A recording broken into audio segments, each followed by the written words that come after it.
So yeah, so it sounds just a little bit kind of rougher right away. I don't know if you can hear, but there's a tiny rasp that goes along with the sound that was not there with the old hair. Yeah. You probably can't hear it, and it's probably just me. But still, it's driving me nuts.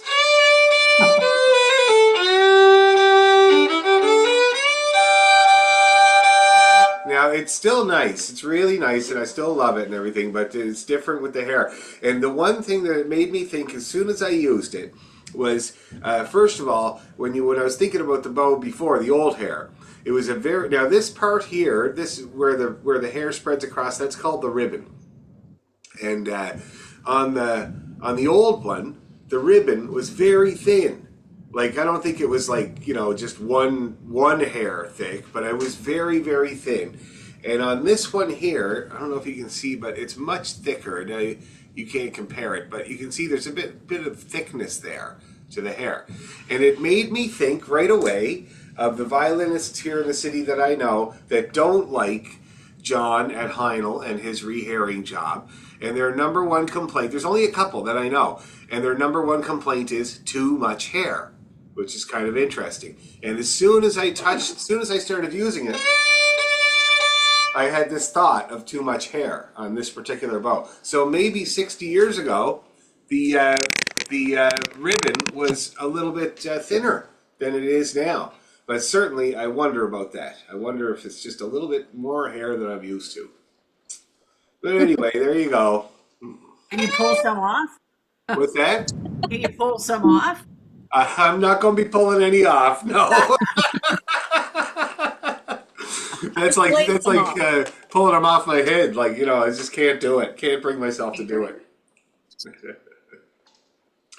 Anyway, so we got a practice night ahead of us, people. We're going to practice these hard tunes with the third position and everything, eh? It'll be great fun. And I was playing around with the tunes today a little bit as well. But anyway, so I thought, first of all, since we're on Zoom and nobody has to worry about what they sound like at all, I thought we could really kind of do a job of trying to get in tune. So let's start off with our A major scale where we go all the way up there, and we'll go from there, okay? Just going to put my tuner on so you can all trust me. See if I trust myself. Now let me just tune up quick. Oh, tuner crashed. It means I was playing way too out of tune or way too in tune, either one.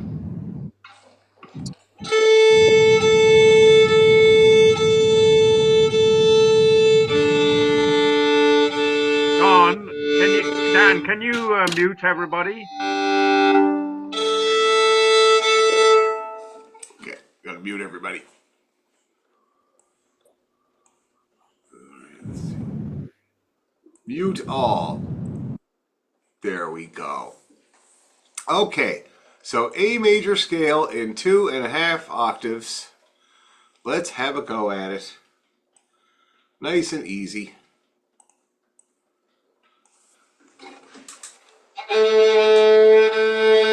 Okay, here's your low A. Ooh, that's nice. I'm getting that in my chin.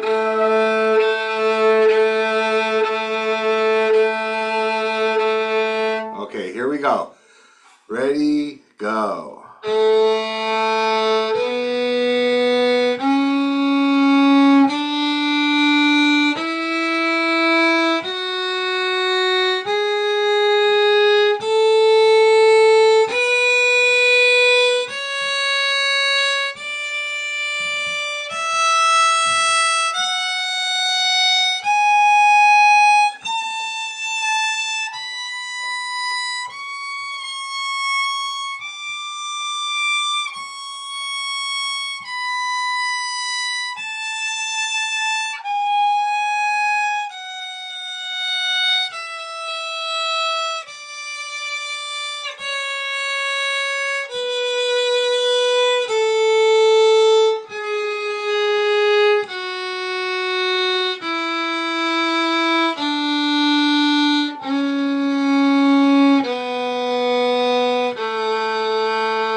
Okay.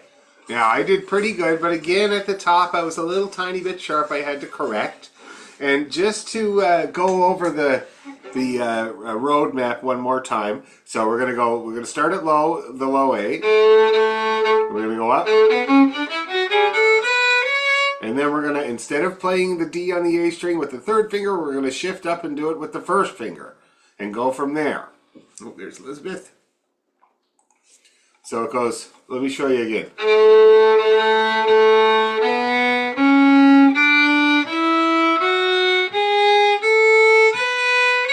Up we go.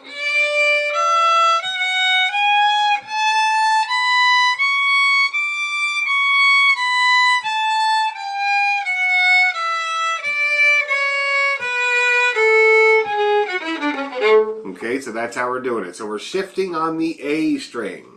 Let's try it again.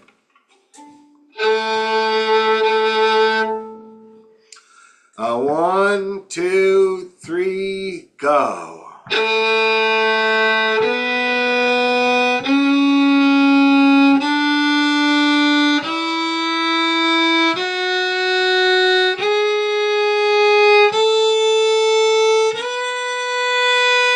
Up we go.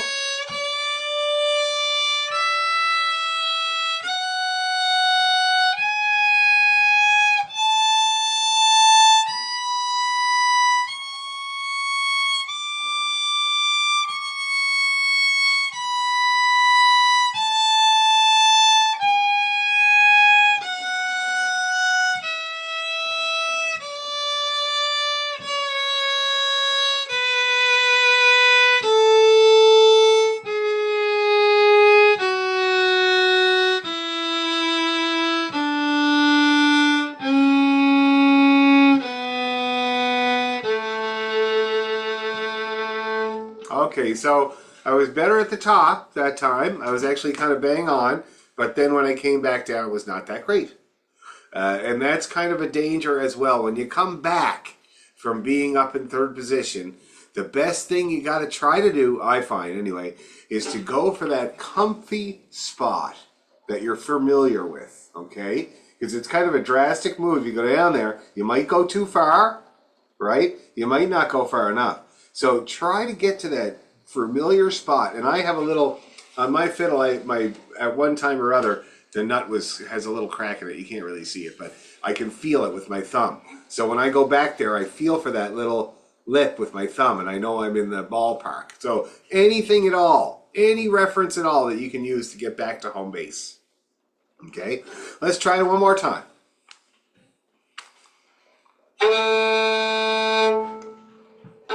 Okay. 1, 2, 3, go.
Okay, I did better. Much better that time, except I had one note very sharp. Did anybody hear it? Anybody hear which note was very sharp? Is that asking too much? It was the G sharp on the D string. Okay, now when you come back down from being in third position, you will have played the A2, the A1, and the A. But then to play that G sharp, you're going to have to really make sure that your hand is not in a different place than it usually is, because you know how hard that note is to get in tune. Also, I didn't find that I was putting enough pressure on it. Okay, so remember that too. Let's do one more. Can't hurt. And then we're going to do arpeggio, so brace yourself. Ready? Go.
All right, I did much better. I'm getting better and better all the time here. How did you guys do?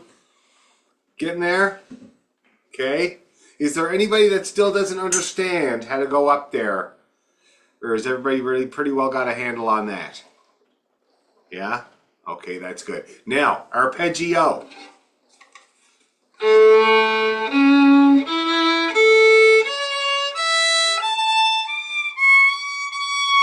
So we were going to go C sharp and then D and then C sharp, right? That's what we're going to do to practice the high D. So we're going to do the low A, C sharp, E, A, C sharp, E, up there you go, 3, 1, 3, 4, 3, 1. Oh, yeah, open. A2.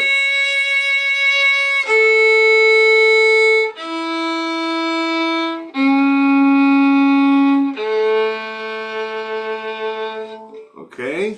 Why is this? That's weird. Why is Dan McDonald here? You see that? There's a second Dan McDonald here. That is very strange. I wonder what happens when I say ask to unmute. No, I didn't get any notification. That's very strange. Okay. He's the composer, isn't he? He's the composer. Oh, he's listening. Oh, no. That's terrible. Listening from beyond the grave. Anyway, okay, let's try that arpeggio again now that we figured out how to do it. Low A and then 3. 1 and then 3. Ready, go.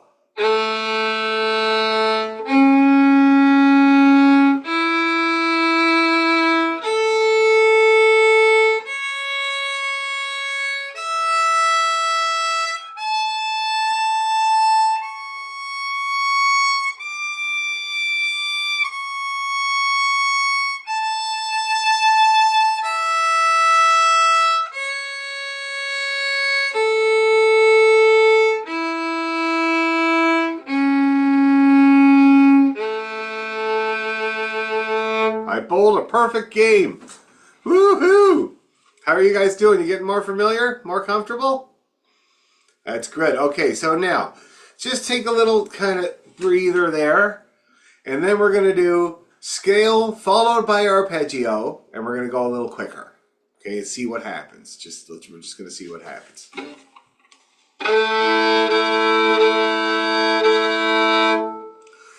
All right. Bless yourself for those that are willing. Ready, 2, 3, go.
did really good. So I had 3 sour ones, 2 sharp, and 1 flat. The flat one was just because, well, there's no excuse. I was just flat. But anyway, how did you guys do? You feel pretty good? Did it go okay? Okay, let's do the other barrel of the shotgun one more time. Should be perfect this time. 1, 2, 3, go.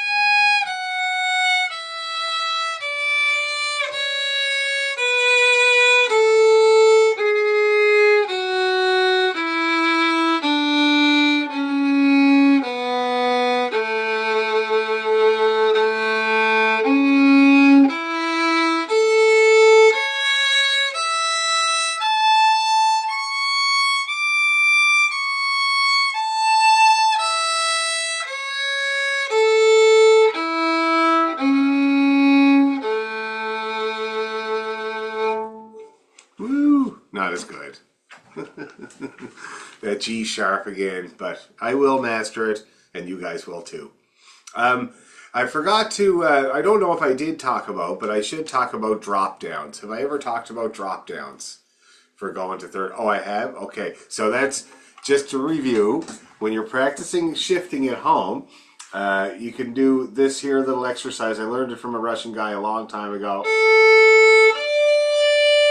So that's your D with the third finger regular. And then you play open A, and you get it with your first. And you compare it to the one you did with your third finger, the regular one. Then you do it again. And then up you go. Then go back. You guys want to try a little bit of that with me? This is the perfect opportunity because nobody can hear you. So, open 3, open 1, the same note. Let's give it a try. Ready, go. 3, open, 1, open, 3, open, 1,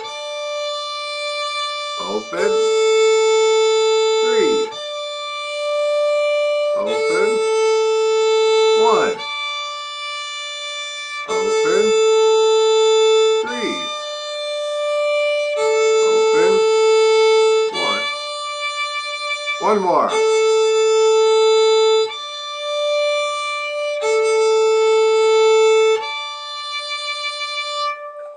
There you go. Now, how did that go? Did that work out? Yeah. Now you might find, here's the danger of that exercise. I find it gets better. So when I first start, it's a little rough, but then I start to really nail it. So, and that's when you maximize. But as soon as you start to go off the rails, like say you do 3 really good ones where you go up there and you get it and it sounds good, and then you do it again and it's still good, and you do like 3 good ones, and then you do a 4th one and it's awry, forget it, abandon it. Do another finger or something like that, because that's kind of what happens. The important thing with drop downs is practicing doing it right the first try. Okay? So if you're getting it right, you maximize, and as soon as it starts to go wrong, move on to something else. Okay? And practice getting that right on the first try. Anyway, do you think we're ready to try the tune? Let's do it. All right.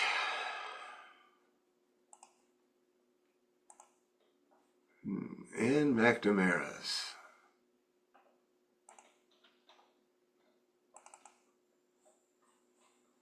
Yeah, and it's blue. I don't know why it's blue. Kind of bugs me. Why blue?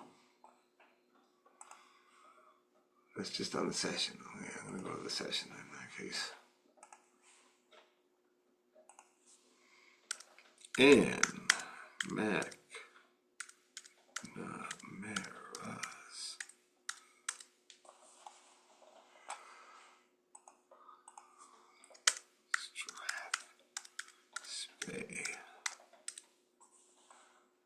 Okay, here we go.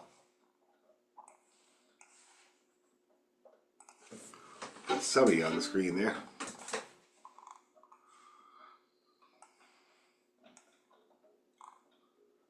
Okay.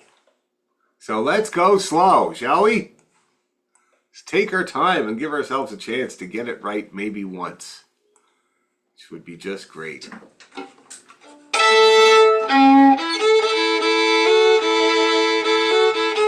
Oh no, that's what's the one called with the one that goes up high? What's it called again? It's Neil R. MacDonald. Neil R. MacDonald. That's the one. Okay. Here we go.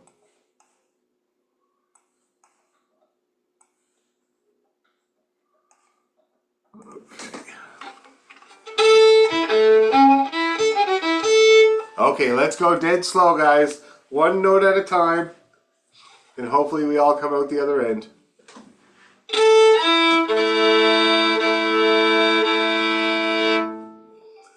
One, two, three.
Okay.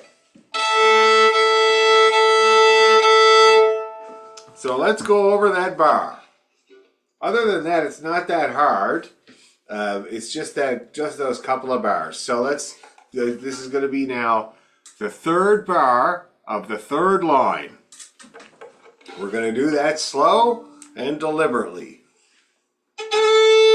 We're going to do it about 4 times. Just those 3 bars. Okay, here we go. Ready, go.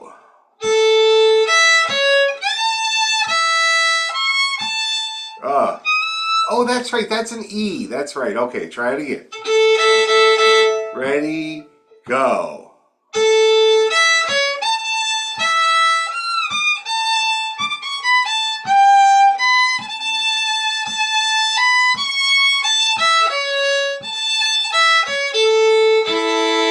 Let's do it again.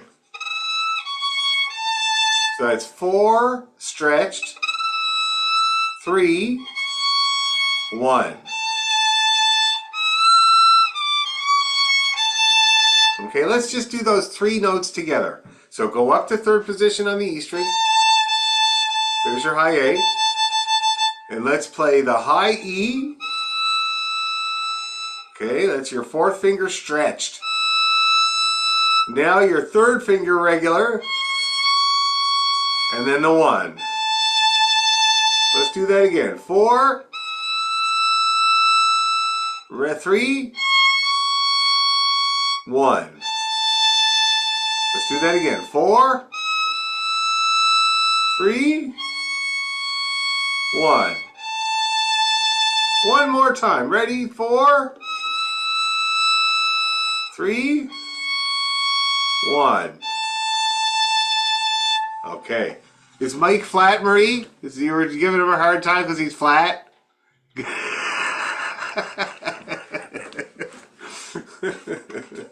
Maybe the high position's just not good on that bar on Mike. It's just not the best high range. Okay, let's do those 3 bars again. Third line, third bar. Ready, go.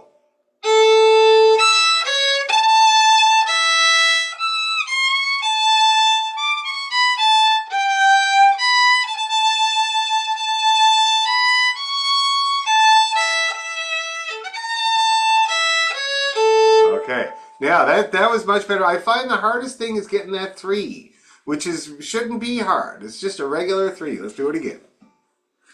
Ready, go.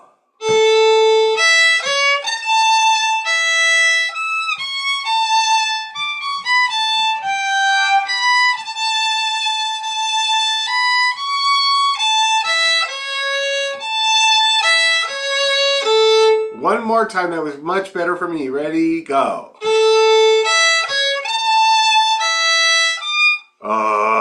Sorry. Ready, go.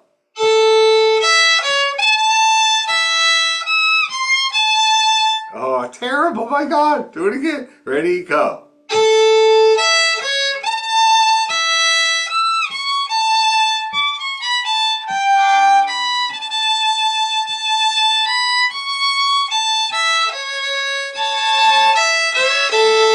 Okay, that should be much better. Now let's start from the top of the B part this time. And see. Excuse me, Dan? Yes. I'm confused with that bar. Like, isn't that top notice a C? Not a... It's an E. Wait a minute. I guess what I'm reading,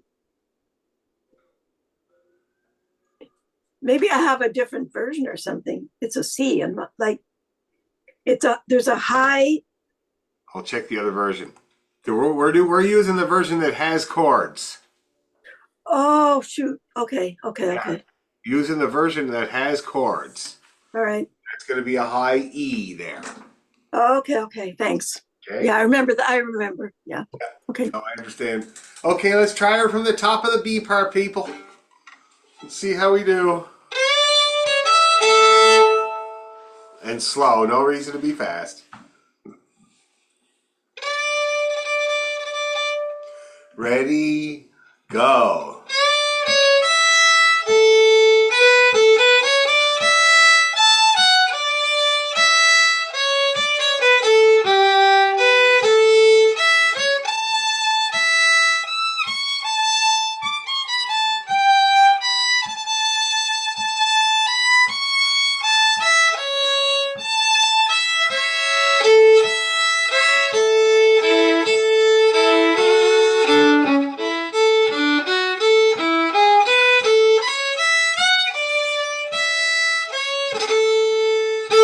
I did it! Woo! That was really good that time. Now, I gotta say that I was wondering after I went through that part why it went well. And I was just way more relaxed. Okay? So everybody take a deep breath, forget your troubles, and let's try that again. Okay? Or just ignore your troubles. Ignore your troubles. Like every good fiddle player, ignore your troubles.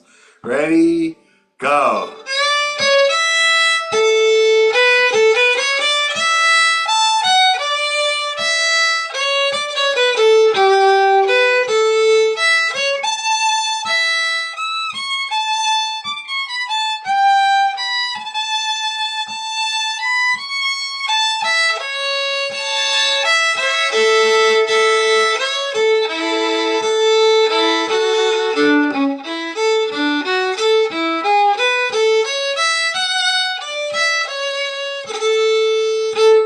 All right, I did good again. And the other thing I was noticing is that very light with the touch up here. And I think I might have talked about that last time. It's a lighter touch when you go up high. It's more susceptible to the finger pressure for sharpening. Okay. Can I just ask a question, Dan? Yes. The very last bar, the very first note, do I detect that you're doing a long note followed by a short note, whereas I think my piece of music here is a short note followed by a long note? You are correct, and I think I got it wrong a couple times, but you know me and sandwiches, man. I can't stop swapping them around. But That's okay. just to be clear, though, that is a long sandwich at the end. Also, the second bar in of the last line is all long shorts. Long short. I screwed that up. I messed it around a couple of times, but if we're following the music, they're all long shorts, no sandwiches at all in there. Right. Okay. Good to point that out, Ann. Let's try her again from the top. Or let's try her from the top. Same speed. Let's not go faster. Let's see if we can do it twice. And if 2 times go well, and I don't see any desperate faces or attempts at self-harm, we're going to go faster. Okay? 1, 2, 3.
Faster.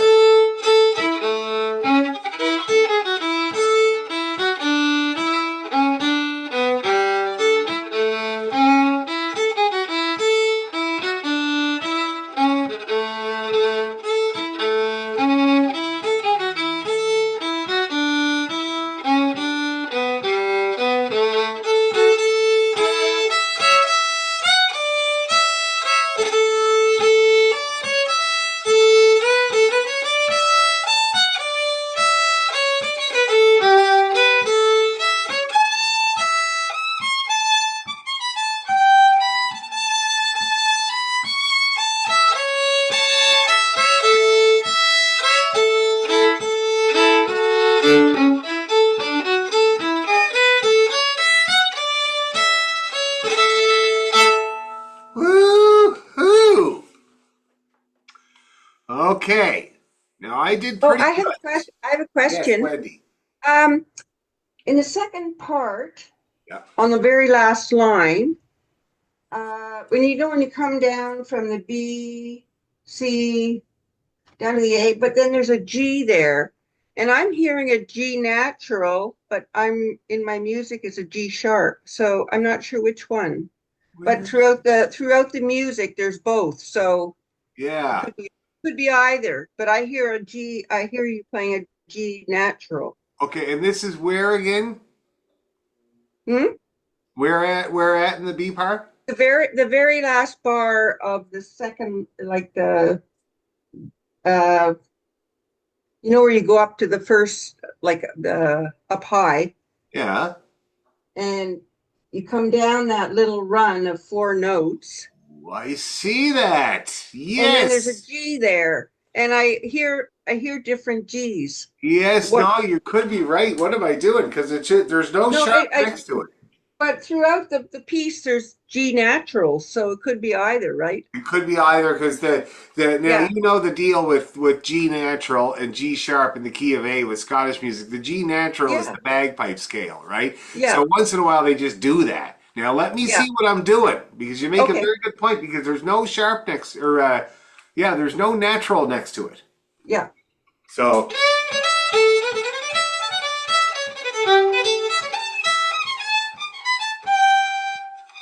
That that one. oh, I don't know. I don't know. Let's check the other version. Okay, let's see here. Check the other version, see what that has. Yeah, that was puzzling me as well because I kept thinking Dan's playing a different note there. Yeah, So no, it should be a G sharp, I think, guys. Like I like the G natural that I'm doing by accident, but I No, think I it like should it be a too. G sharp, and I think it would actually be nice because in the just the two like the bar 2 bars before that we already played the G natural, so it might be nice to switch back. So let me just see.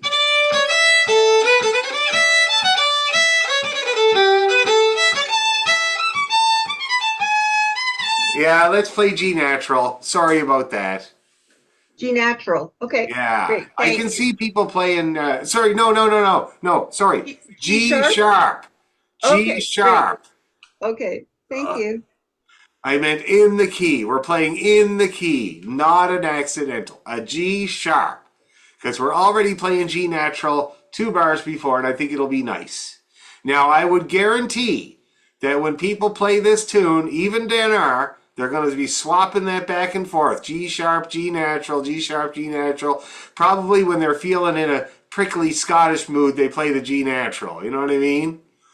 But let's play G sharp because I really like the sound of it. Good question.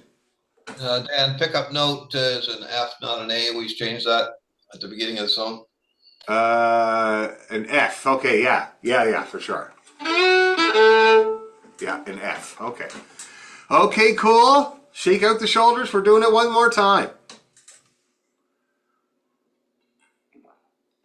And I will play that G sharp.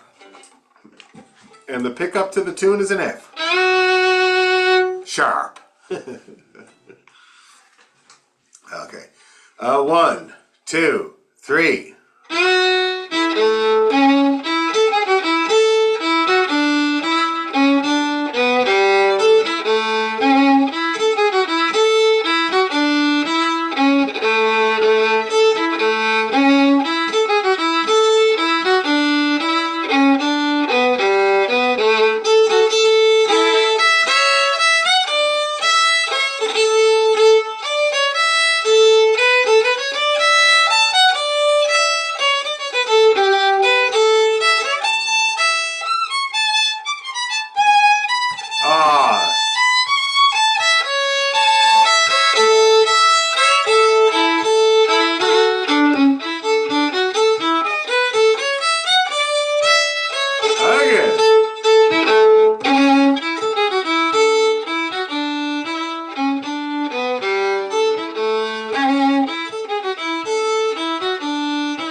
pretty good. I'd much rather the G sharp. Thanks for pointing that out. It's much nicer with the G sharp. It's like the sun comes out for just a little short bar there.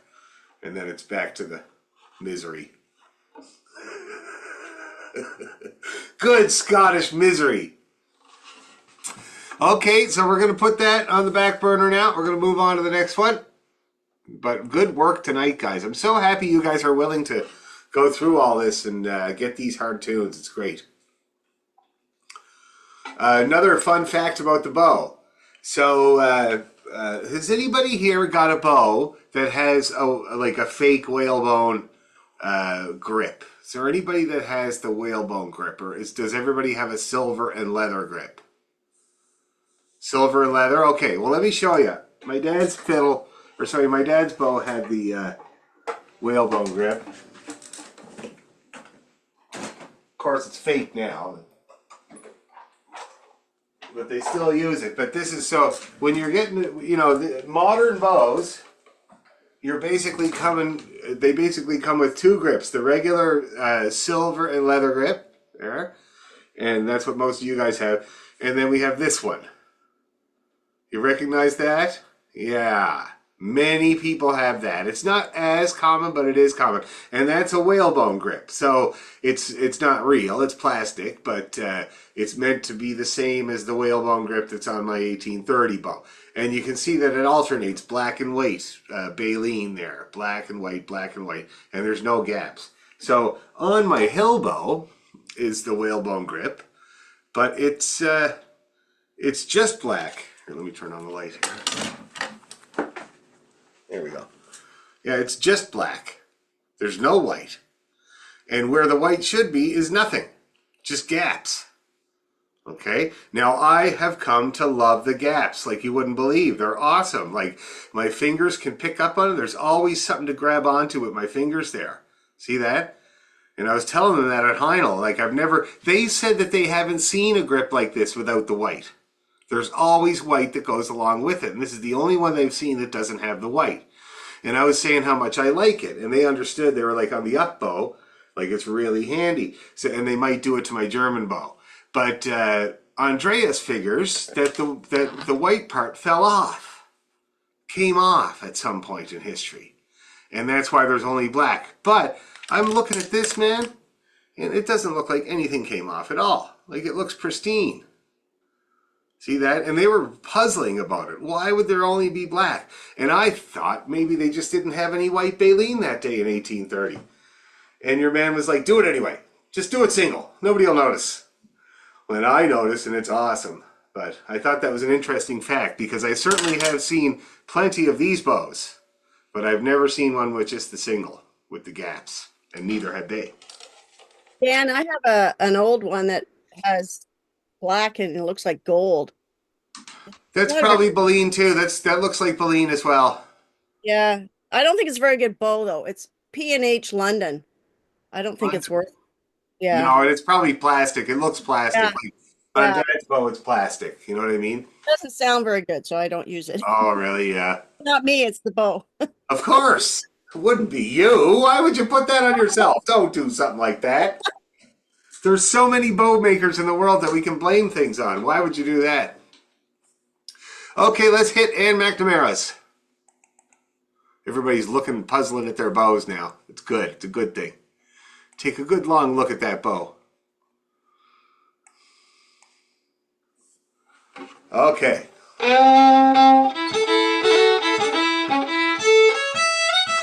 Nice tune. Not hard. Thank God. All right, let's have a go at it, people. Here's your C sharp.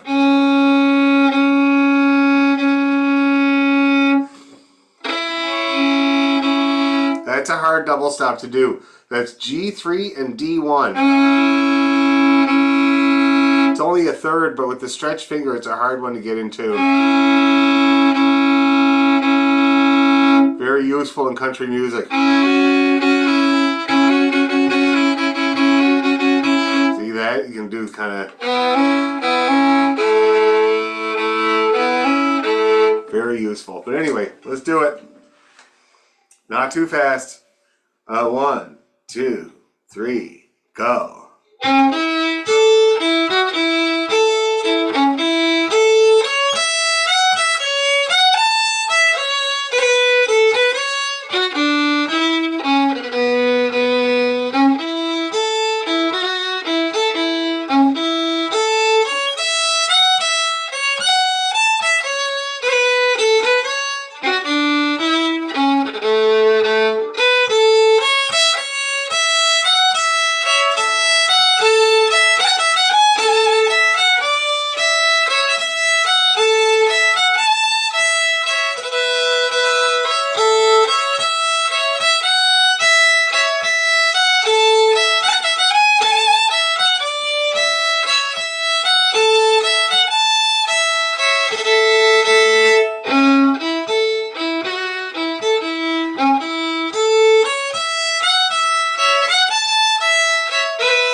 Okay, any problems or can we go faster?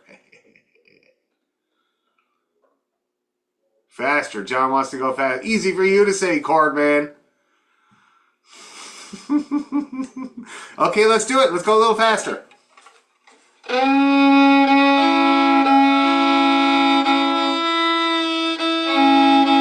Okay.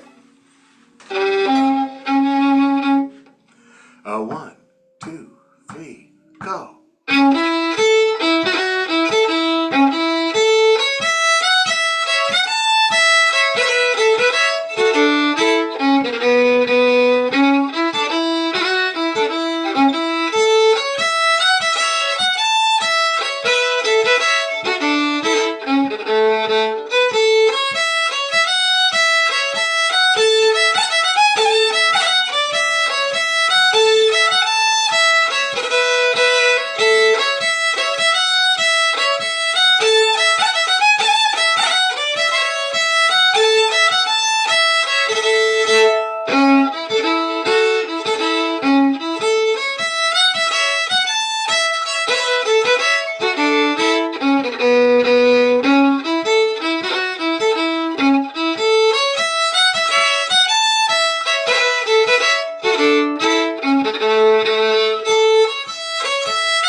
Easy?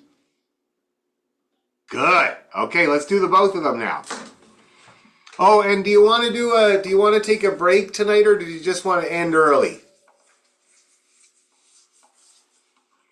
Anyone? Just Should we keep just push- going.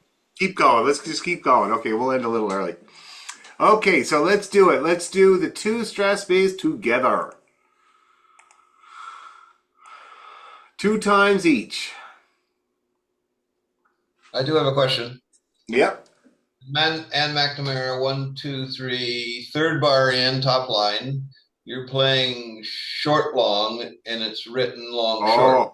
I was going to say, now, here's the deal with this tune. This is the best version I could find was on thesession.org, because I can't find my Dan R. McDonald book. I think that my brother Sean stole it.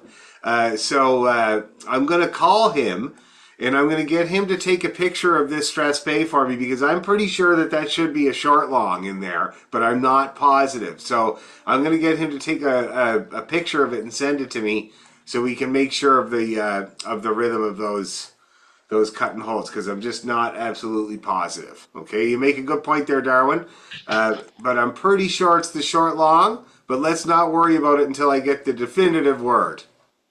from the book. And Dan, is it in the Heather Hill collection? Yes, I think so. Can you check? Okay. Look at that. Elaine is prepared. Heather Hill book there. Neil Forgot. or sorry, Anne McNamara, yeah. Okay.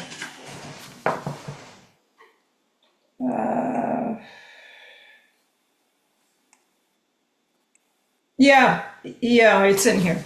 Okay, well, maybe you could take a picture of it and send it to me there, Elaine, Okay.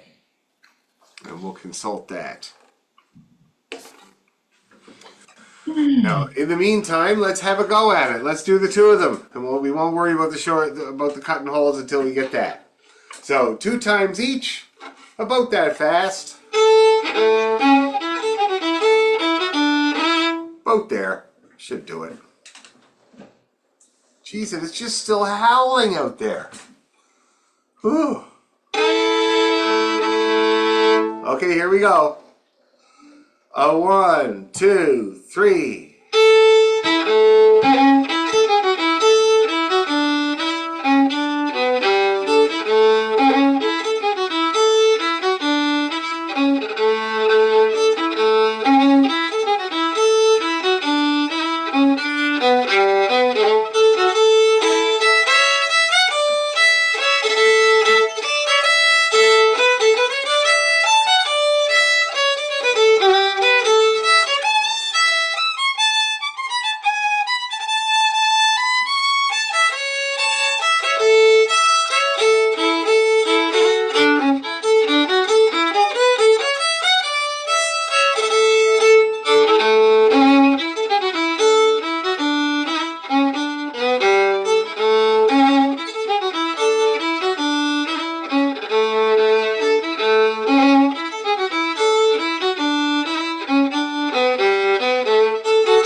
Ah.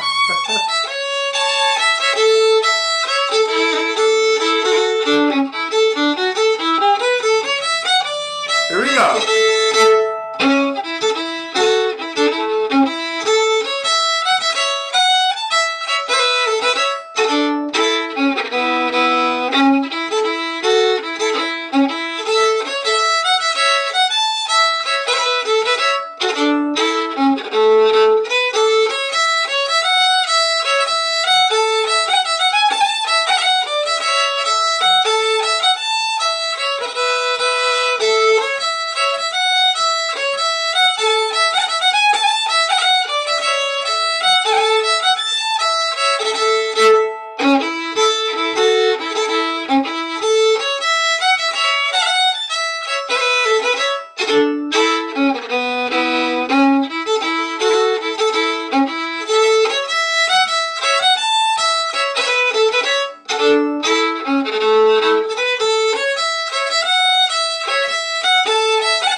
Woo! They go together just great. Okay, did you send that to me, Elaine?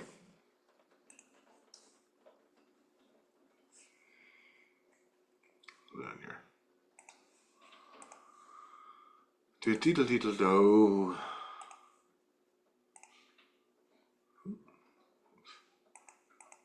Okay, did you get a picture of it, Elaine?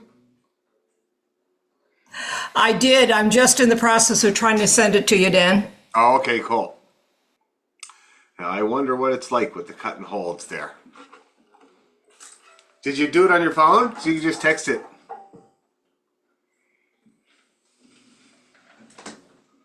Okay, any other things or issues or problems with either of those tunes besides the insanity of going up? Is Mike flat again? Jeez, he didn't tune that bar on up. Now it's hard to play the bar on with a Strat Spade there, Mike. It's but Because it's not a usual tune for the baron. They don't. It's not the baron's not really a Scottish thing, but you can do kind of triplets. That's what we used to do when I was a kid. You just kind of do triplets to it, yapati takati takati, or you could just go. Well, let me see. I have one right here. This is the one that I took on all those tours. That has the hole burnt in it from the light bulb on the the stage light. But it is my best one. It sounds the best. Anyway, so you could do something like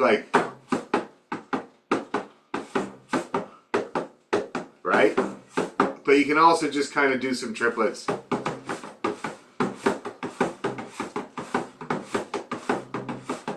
See that? Because the interesting thing is when they dance a strathspey in Cape Breton, it's often done basically with jig steps.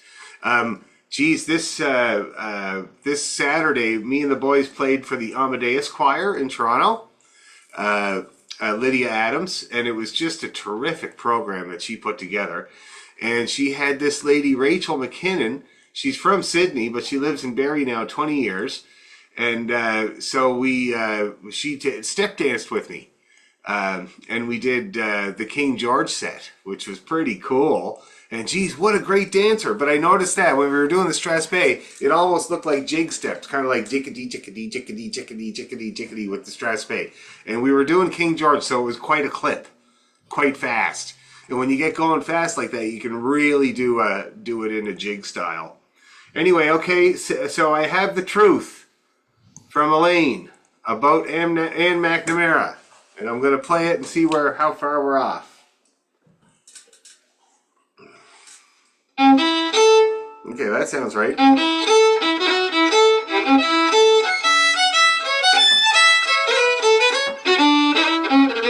Yeah, it's all cut and hold. Yeah, I'll send this out to everybody, but basically the whole idea is that every bar starts with a short note.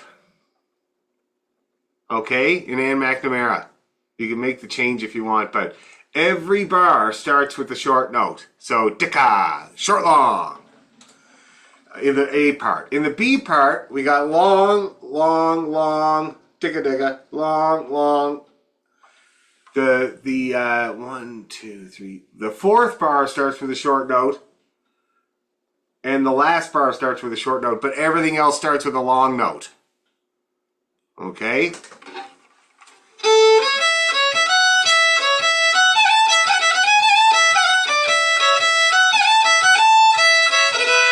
See that? So it kind of switches it up. So the first part's all short, long. Second part's all long, short. Okay? So that might help. But anyway, I'll send it out to you so we get that all straight. But thank you, Elaine, for the truth. No need for misinformation anymore. Okay, shall we try some reels?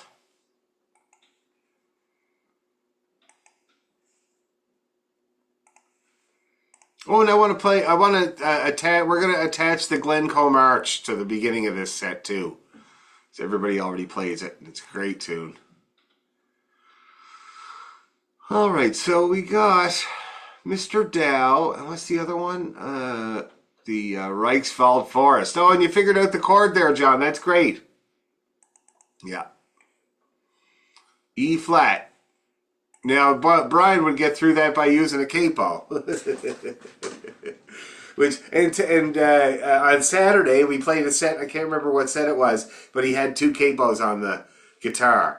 So he switched to the key and he flipped the capo off just while he was playing, and then now the other capo's there for the other key, right? And I love when he does that, because not only is it a cool move because he just does this little flick and it falls off the guitar, but also it hits the floor at just the perfect time. I mean, you're changing keys, changing tunes, and you hear this big clack on the floor. It's like woo-hoo!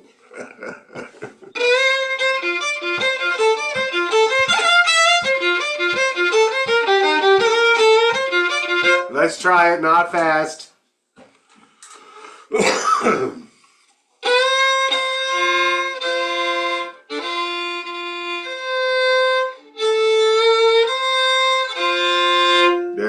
go. Okay, key of F. 1, 2, 3, go.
Little pastor.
What a cute little tune, my God. Now, how are we doing with the F? Feeling okay in general? Okay, yeah. And we'll keep letting it evolve. Okay, let's try that other one now. It's easy, thank God. Mr. Dan, on those long Fs, are you just going F G F in that Rehearsal? Let me just see here. Good question. Or are you doing a full roll? Oh, a roll. No, I'm not doing a roll. I'm just doing that kind of crazy, heavily vibrato. Where my finger almost comes off. Oh, I thought you were doing FGF. No, I'm not. You can, though. Now, here are the things you can do. You can go ahead and do a roll. There's a roll sign above it on the session.org. That would work. be very nice. Very nice. Now, I'm not doing it because it just doesn't give me an Irish vibe, this tune, at all. It doesn't give me that at all, right? So I'm doing a little single cut, basically. It's a much more Scotchy thing. See that? But you could do it a grace note. You totally could. Very nice, and it would be a G. See that? Or an A, either one. But just a nice little chirp. And I would advise doing something on that note, guys, because it's a dotted quarter note. And if you're not doing something on it, you're gonna shortchange it. And you're gonna play it not long enough. You know what I mean? So try to do something on that note. Or you could do a cut. Now, if you did a cut, you'd have to do an additional F afterwards, like this. See that?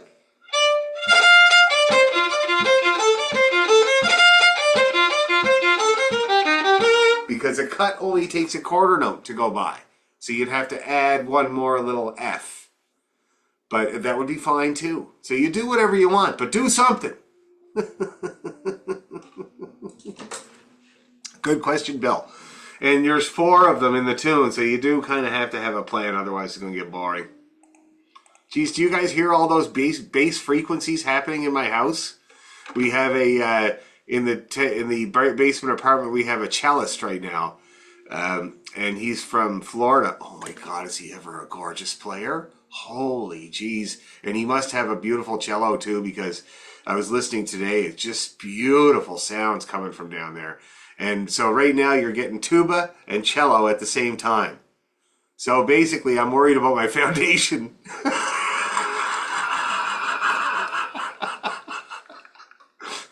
What was I even thinking? Okay. All right. Neil R. MacDonald. No, we did that. It's Mr. Dow. It's a nice, cute little fun tune.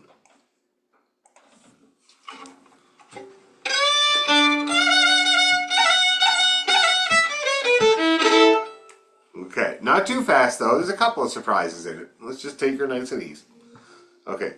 1, 2, 3.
We gotta come up with an ending though. It's a little abrupt. Maybe we could just do that. And that double stop, if you're wondering, is C sharp and A. We call it the country music one. That's crazy. So maybe we could do that, but it's a real simple little tune. So now let's put those 2 reels together. We'll do them 2 times each, and then we'll put the whole set together.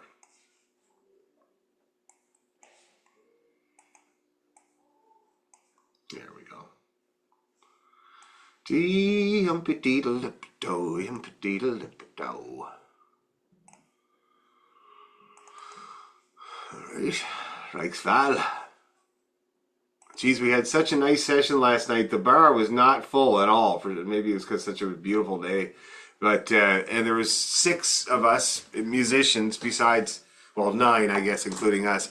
And it was such a nice group of good players, and we got to actually trade around tunes. So, hear each other. And so the guy from Newfoundland who plays the flute, Steve, he had a few real nice ones. And then the guy who plays the fiddle, one of my students, Paul, he had a couple of good surprising ones. And then another guy that comes is David Wilson. David Wilson is the Dean of Celtic Studies at U of T, and he's a whistle player and a hilarious guy. And so he had some beautiful whistle tunes. So we could actually hear and have some fun last night. It was really, really nice. Okay, here we go. 2 times each. Reichsfall and then Mr. Dow.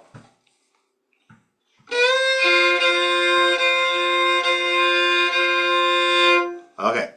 1, 2, 3.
Here we go.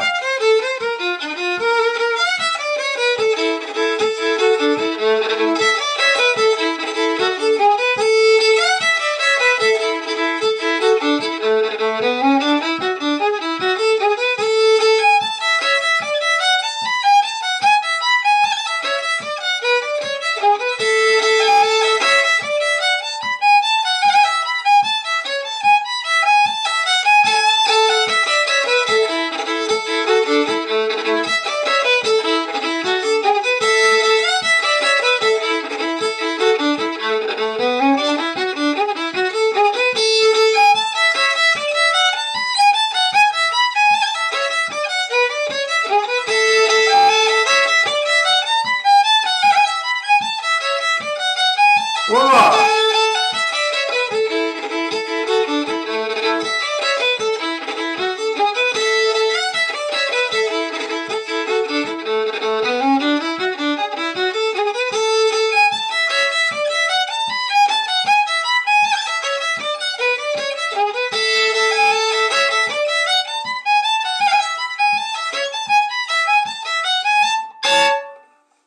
I won't put another tune on the end of this, even though I want to. I won't do it. It's long enough. But have we ever done Trip to Windsor? We have? We've done Trip to Windsor in a different set? I don't think we've done it with you, but some of us have done it previously, I think. Oh, okay, because that's such a wicked tune and it would go great after this one, but we're not going to do it.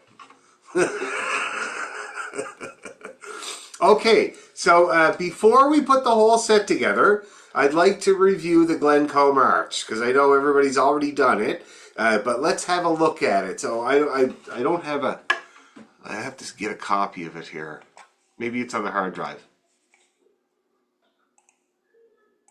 Let's see.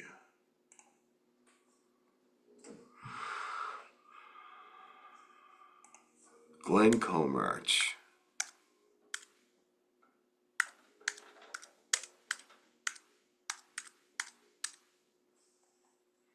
Yeah, it's there. The Peter McDowell collection.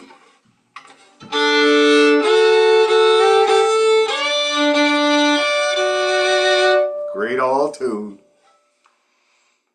I can put it on my screen for anybody that can't find it right away. Here. I'll make it big as life. Oh, there we go. There it is.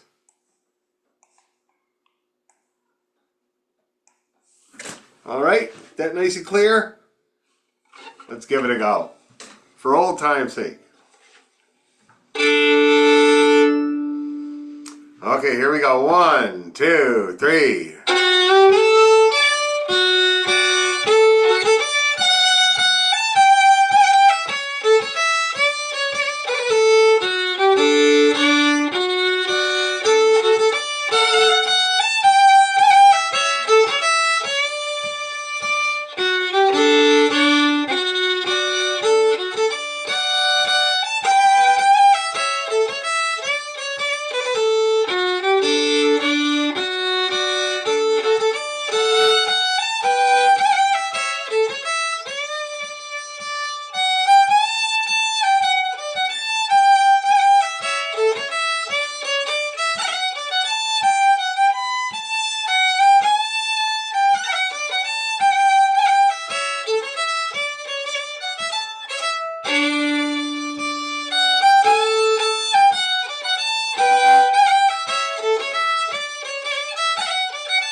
I get.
Everybody remember that okay?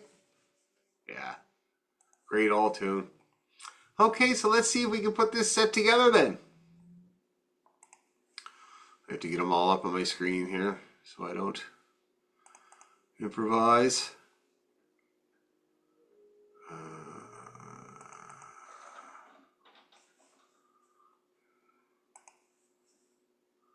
Okay, right, so the Neil R. MacDonald and Anne McNamara.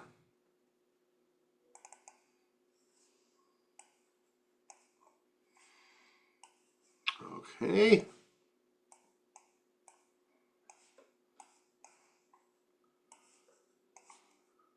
And we're going to do Glencoe March first.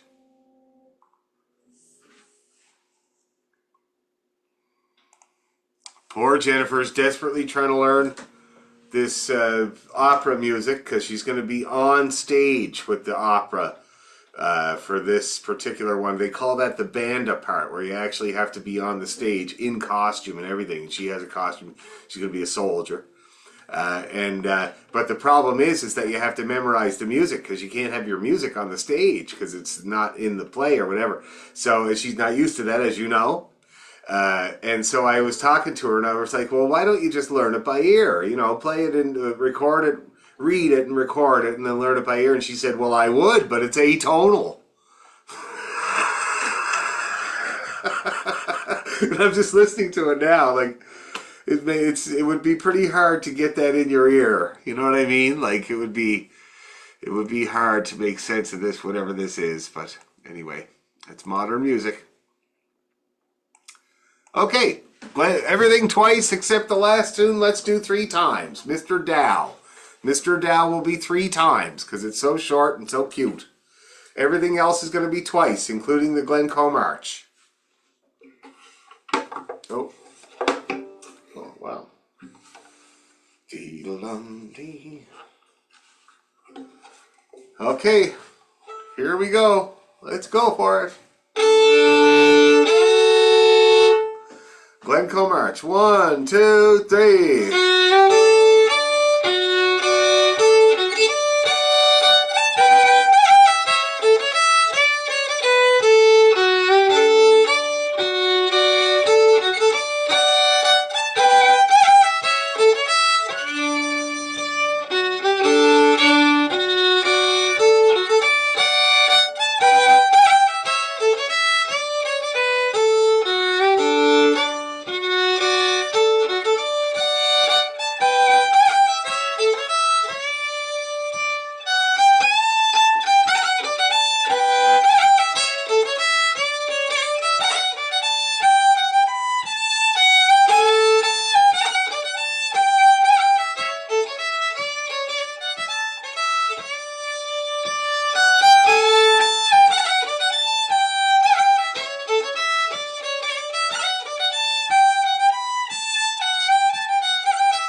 is everybody's arms? Can you lift your arms to feed yourself? I did pretty good. We were glad that you played Mr. Dow only twice, though. Oh, did I? Oh, damn. We'll do it 3 times next time. But I messed up the transition slightly there going into the Reichswald Forest because you got to be kind of smooth about it. It's going to be a really nice transition, but it's tricky. Like let me see here. So going into the Reichswald. So oh, whoops. Yeah, we're going to use a B flat, I mean. Yeah, so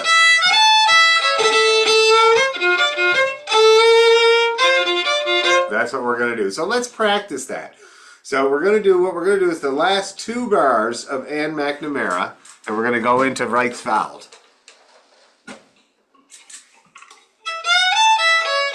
So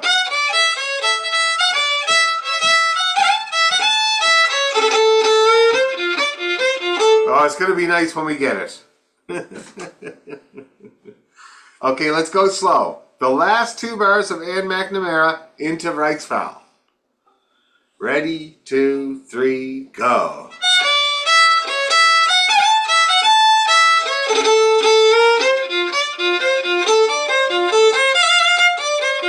Okay, let's try it again. Same thing. Ready, 2, 3, go.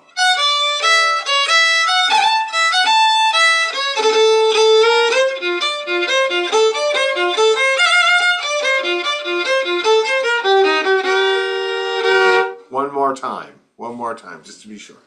Same thing. Ready, 2, 3, go.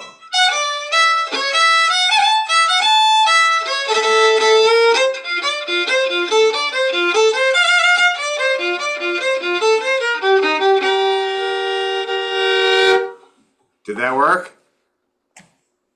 Yeah. Okay. Okay, guys, should we try one more time with the whole set? Just take a little breather. Do some stretches or whatever you gotta do. Oh. I have started to exercise again. We're doing it with my boy, which is good. I got off of it because I was doing all that construction work, and it was a lot of exercise doing the construction. Like it was like I tried to do it in a exercise kind of way, but it's all done now. We've got the cellist living down there. All the trim is done. I got no excuses now, so got to get back to the workout. So I'm doing it with the boy. So we put on Jackie Chan clips, and we work out while we're watching Jackie Chan clips, and it's pretty cool. I didn't know about half of them. There's one where he's drunk. Have you guys ever seen that? It is so funny. All you got to do is look up Jackie Chan drunk. And he does this whole fight where he's hammered, and he keeps taking drinks of things while he's doing the fight. And it, of course, reminded me of Brian. Complete luck when it comes to this whole endeavor. Okay, let's do it again. Whole set. Do we have a name for this set? Are we going to call it the Glengo set? What should we call it? Because we already have a Dan R set, don't we? We already have the Dan R set. We were going to call it the Dan R MSR, but that's too much. Let's just call it the No, let's call it Reichswald. The Reichswald set. The last standing, right? Yes. The Thank you, Elon.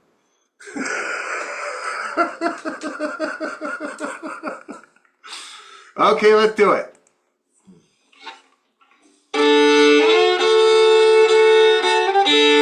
Glencoe March to start.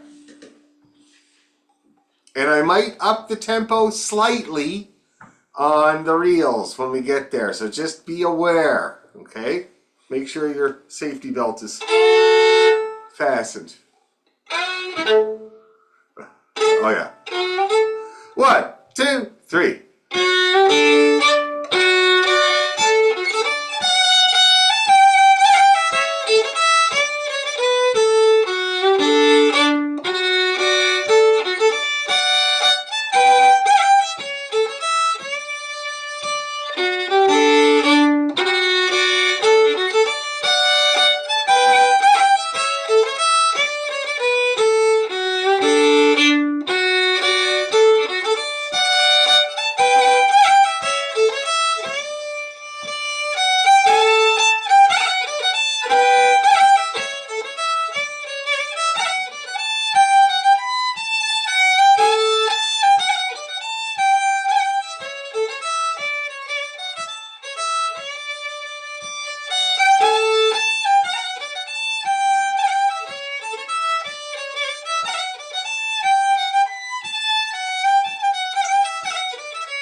Here you go.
Yep. Any survivors? We all made it? That's good. So it'll take, obviously, when we get a little bit better with it and more comfortable with all the tunes, then we can play them faster. And so it'll take us less time to get through the set. Meaning that indirectly it'll be easier. So, it's one of those You can fool some of the people some of the time, Dan, but you can't fool all the people all the time. I'm working on it. Never give up hope. Now, let's play something now to kind of calm us down. Let's see, like a waltz or something like that. I'm going to look at the Google Drive here. Next week, we might do a slow one. I have a student that's doing all this harp music, and there's some really nice ones. Oh, that's right. I'm going to start working on the Neil Gow medley. What should be in the Neil Gow medley? What should be in there? Any requests right away of Neil Gow tunes that you just absolutely have to have, or Nathaniel Gow that you have to have in the Neil Gow medley? Anybody, John? The Boy's Lament for the Dragon. Yep, we can do that. That's a great idea. Anybody else? What about slow ones? We got the death of his second wife. That's a nice one. Yeah. Got the death of his brother. Also a nice one. There's that James. Is it James Moray of? Yes. Let's take a look at that right now, people. I'm going to put it up on my screen. James Moray. Oh, yeah. Oh, dynamic playing. Oh, okay. Oh, that's interesting. That's an old one. Okay, let me see here. James Moray. Yeah, this is an absolute beautiful tune with the longest title in history. Neil Gow's Lamentation for James Moray, Esquire of Abercarty. Let's see, what would be a good version? I'm thinking that it's going to be number 2. Let's see here.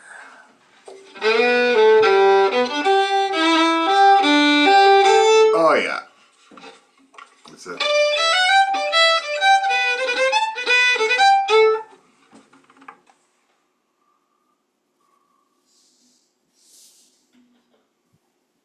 Yeah, okay, so I'm going to put this up on my screen and we can all just give it a try. Okay. Can everybody see that okay?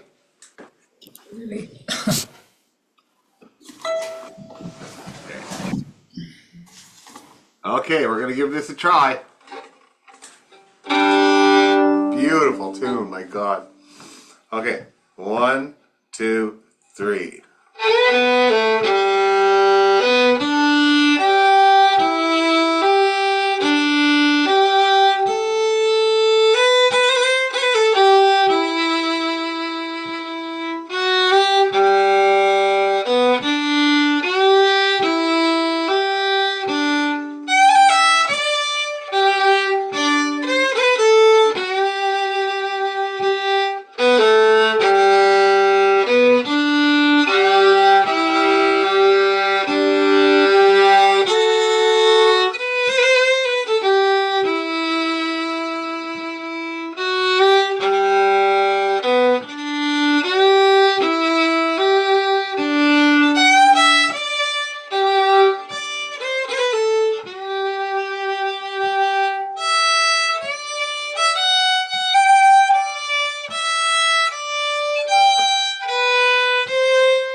It's a gorgeous tune.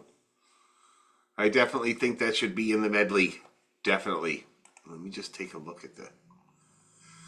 So, 16 recordings. Now, let me see what people have put with it. Yeah. Nothing good. Well, I'll think of some stuff to put with it, but that's definitely going to be in the Neil Gow medley. And that is that a Neil Gow tune or a Nathaniel Gow? It's Neil's. Yeah, it's a Neil Gow tune. Okay. What was it called? It is called Neil Gow's Lamentation for James Moray, Esquire of Abercairny. Rolls off the tongue, I know.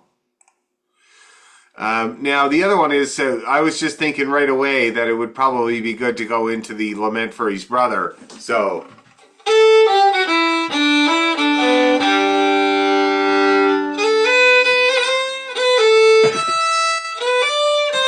Or the other way around.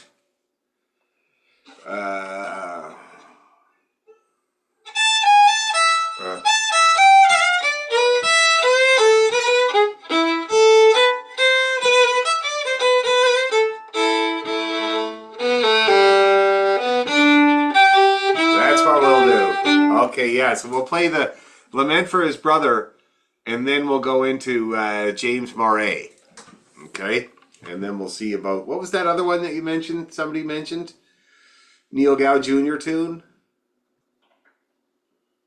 Just a second ago? Or a few minutes ago, I think. It's not really slow. The Lament for the Dragon. That's right. That's right. So we'll do that after the Nathaniel. We'll do the Lament for the Dragon. And I don't even know if he wrote any jigs or reels. But I'll take a look at that. But we'll definitely do the Lament for the Dragon. So just kind of prepare yourself for that idea. And we'll start looking into that stuff next week. Hopefully it'll be back to springtime next Wednesday. And we can get together as usual. That would be nice. And we do have a couple of gigs coming up. They're narrowing down for Car Saga whether they want us on the 24th or on the 25th of May. So they're going to get back to me about that. So we do have a gig coming up, so we'll get ready for that, and we'll learn a few more sets before our June concert for sure. But anyway, so back at the church next week, guys. Great job tonight. Thanks for the Zoom time. It's always good for us. Nice seeing everybody. Thank you, Dan. Thanks, Dan. Bye, everyone. Bye.